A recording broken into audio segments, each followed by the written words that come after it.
We have other questions or? Thomas, go ahead. Scott, this is Kent with WHAS 11. Was there ever a thought process today that your guys didn't want to go out there and practice?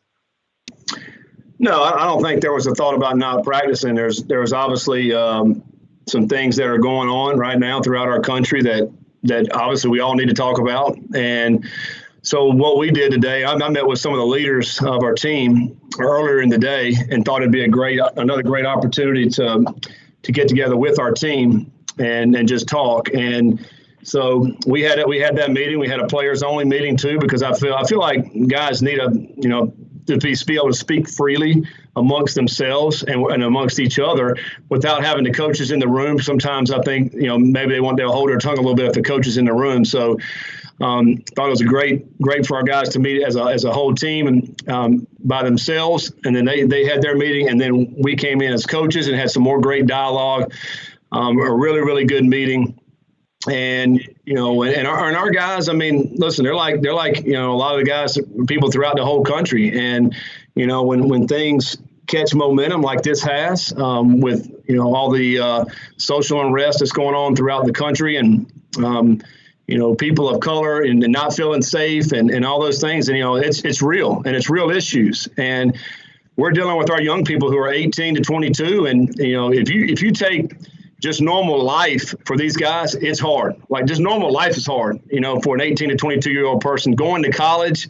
They're also, big time athletes playing a Division I sport that's very demanding on their time. We're also dealing with a pandemic that we've never had to deal with.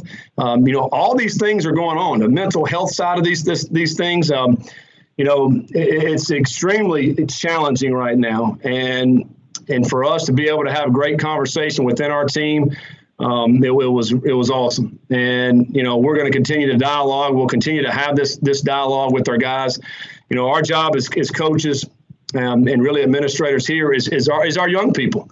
And my job is to stand for these guys and protect these guys and whatever we can do. And, and let them get a great degree when they leave University of Louisville and hopefully have some rings on their finger from football championships.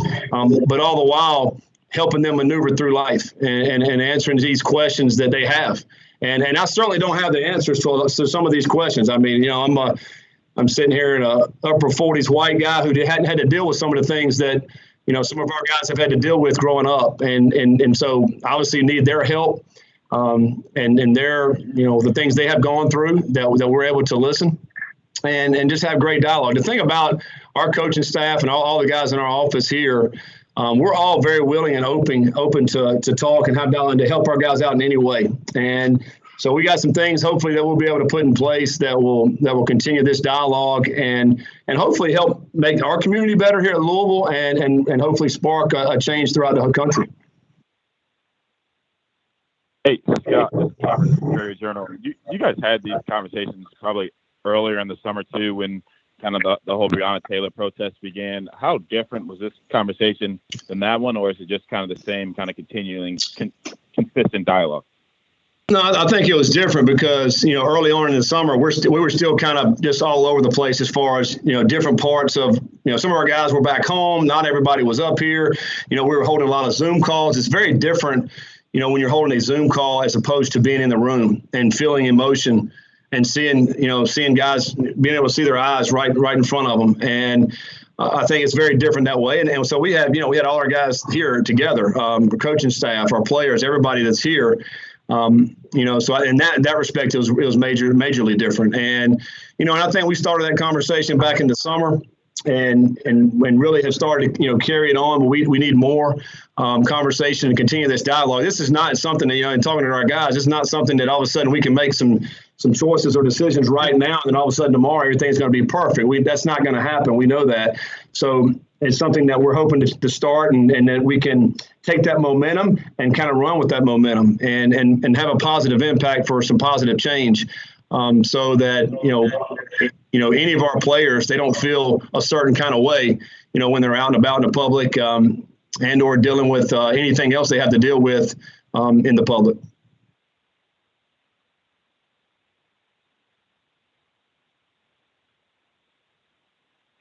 Scott, how are your assistant coaches who are black handling everything? I mean, they're not the oldest guys in the world. And a lot of players, they look to their coach to have all the answers. But as you get older, you realize, sometimes those answers never come, and we're always searching as well.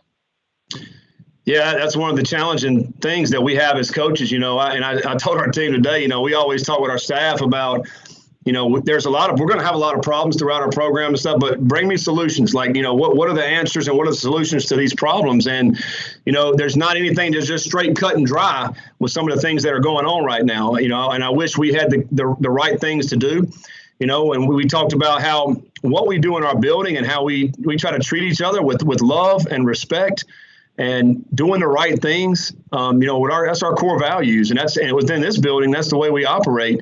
And, but outside of this building, it does not necessarily work that way. And, so for our coaching staff, some of the guys on our staff, and, we don't all look the same. We're different colored.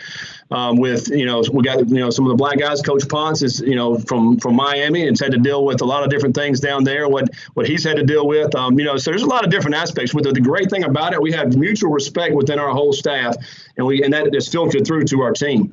And we try to do everything through love. I think, and sometimes, you can have frustrations, and we can, sometimes voices may be raised a little bit, but at the end of the day, we got each other's back here in this building. And no matter if you're a player or a coach. And so we have to maneuver through this together. Having dialogue within our coaching staff is great, but also, through our players. And so to keep that open dialogue, I think we're all going to grow from this, and we'll continue to get better as people from this. Scott, hey, it's Jody. You mentioned earlier not thinking really about not practicing. Was that something that you even talked about in that meeting with your leaders or not?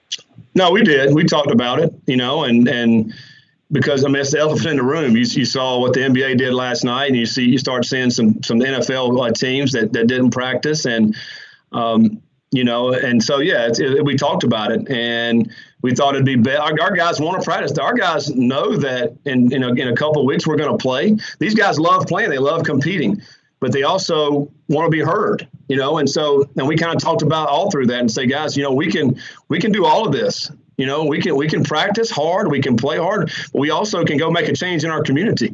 It's not like you can do one or the other. We're going to do all of it. And we're gonna sit down, here in the next few days and work out a great plan to be able to do all of it. And because they want to play at a high level, but they also want to go out and make an impact in our community and do that in the right way as well. So we're going to do all those things, and with the help of our staff and our players all working together on this. Hey, Coach Michael McCann, the Cardinal Authority. Earlier in the summer, there was members of the team that participated in the march across the bridge, and there was talk about making T-shirts to express unity. What other ideas or thoughts, or have some of the players come up with on how they would like to express their sadness, their anger, or whatever it is? Yeah, we brainstormed today, and we got a lot of great things we think that we'll be able to do, a couple of things we will do is we'll get together again and do something as a team. We haven't figured out where, but like you mentioned this summer, went to the bridge. We'll do something similar to that. But now we can do it. We got everybody, and back then, we didn't have everybody up here. So, that's one thing. We got some things that we're going to be doing as we move forward toward the season. We're going to be putting some content out, through social media as well with our players and coaches. That'll be coming up here very soon. And to put out any frustrations these guys may have. They want what we all want, which is a great America, and where we all can walk down the street and feel safe. That's the bottom line, and have the same kind of rights for everybody. And I think that's all they want. And so for us, we know it's not just as simple as saying that. It's going to take a lot of work and a lot of the message to try to get out. And we hope that what we put out there will spark some great interest, and we'll build some momentum with that, and then try to promote some great change. As you've gone along, Coach, do you find that there's a lot of feedback from players about negative experiences with the police? And if so, Are you surprised by that? And what do you tell them? Yeah, I mean, there has been. I mean, like today in our conversations today, there's a couple of the guys that said they've maybe gotten pulled over for speeding, and then next thing you know, the guys potentially has a gun pulled out on them and trying to figure out what's going on. So that hasn't happened to me, and there's some things that these guys have gone through maybe in their neighborhoods back home. That's something that I haven't experienced. I'm not surprised, no. Because I've seen it. You guys, everybody's seen stuff throughout TV and social media. I mean, you've seen different things, and so, and that is where it can get scary, for our young people, and that makes me hurt inside to know that they're having fear, when they're out and about, and and they think they're going to get confronted in a negative way, and. And I know, and again, it's touchy. It's a touchy situation for them and for us as coaches. But we're all working on this thing together. But no, nothing. It doesn't surprise me that they've had these experiences they've talked about. What do you tell them as far as dealing with the police? Well, I mean, we tell all our guys that we want to do right. That's first and foremost, And so if you get in a situation where that you're confronted by a police officer, then you do what they tell you to do. You everything that we've as far as they tell you to sit down, you need to sit down, or if you're going to get arrested, you're going to get arrested. We'll deal with it on the back end. I mean, we told them today we've got 3 officers that travel with us on a weekly basis to our games, and great relationships with those officers. And so, we've got people that in our town here that we can call if there's ever anything incident that we need help on, that we can call and we can work that situation out. And are you going to be able to help it out right then and there when it's happening? No.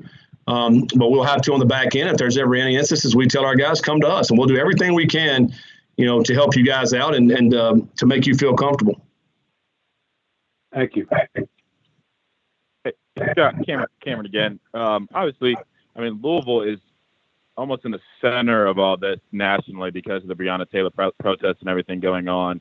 Do you guys have anything planned specifically to honor Breonna? And do the guys feel any extra responsibility to do something, knowing that Louisville is kind of the epicenter of all this right now? Well, I don't know that that's the case or not. We don't have anything specifically for that, but we do for some things for all the injustices that have happened throughout the country, and not to get specific on any one person, but we're right here in an area where I feel like there's protesting every day somewhere in our town, and you can't hide from it. I mean, you hear about it, you see it.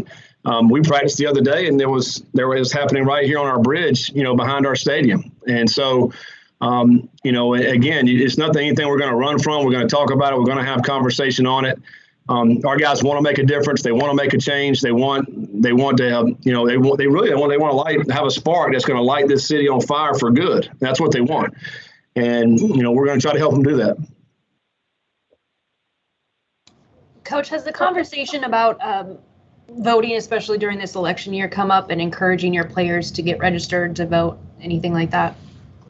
Yeah, we're definitely going to encourage our players to go vote. I think that we may have a bye week that particular week on that Tuesday. So we'll free them up that day for sure to go out and vote.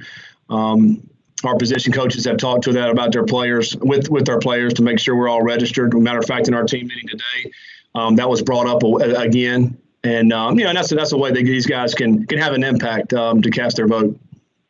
All right, Coach, we'll end it right there for you. Okay. Thank you. Thank you, guys. We'll pivot over to CJ in just a second. Hey, CJ, this is Cameron from the Courier-Journal. Scott told us you guys had a players-only meeting today. Kind of how did that go, and kind of what was all said? Obviously, some private stuff. We'll just kind of give us a summary if you could. Yeah, it went pretty good. A lot of people got what they wanted to say off their chest. We talked about all the social, the racial injustice, things that's going on. And, like I said, it went pretty good, man. We got a lot of things off our chest. A lot of players are happy, that we had that meeting.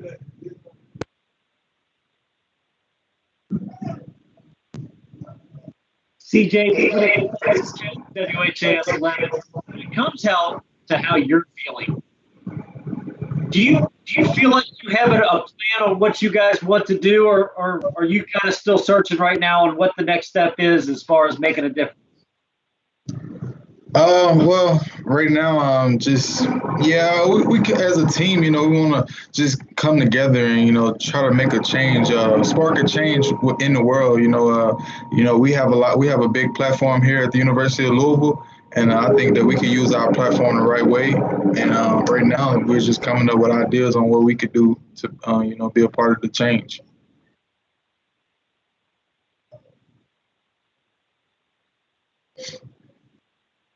CJ, Cameron, CJ, in that meeting you guys had, how much conversation did you guys have about practicing or not practicing today, or was that really kind of not even much of a discussion for you all?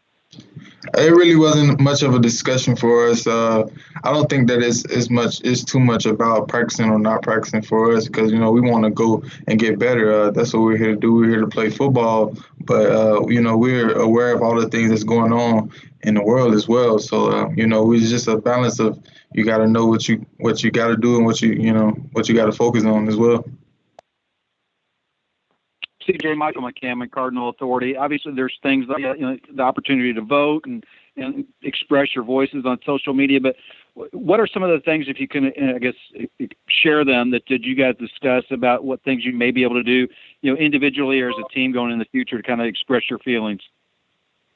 Yeah, we kind of talked about just having more talks with the coaches, because they aren't in a black male's shoes. They don't understand what that feels like. So as players and coaches, we can talk about that, have great conversation about that, and then also just come up with things like maybe our own protests. We haven't came up with that idea yet, but that's that was an idea that lingered in the room. So. That was the idea.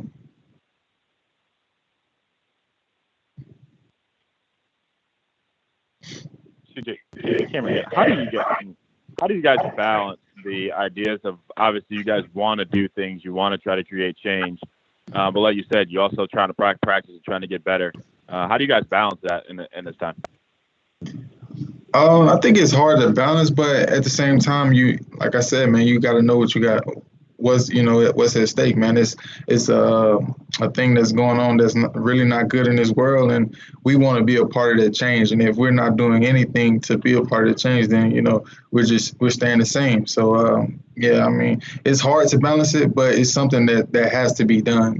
Coach Satterfield expressed to us, we got to do it. We can do both things. It's not like impossible to not do both. So we will do both.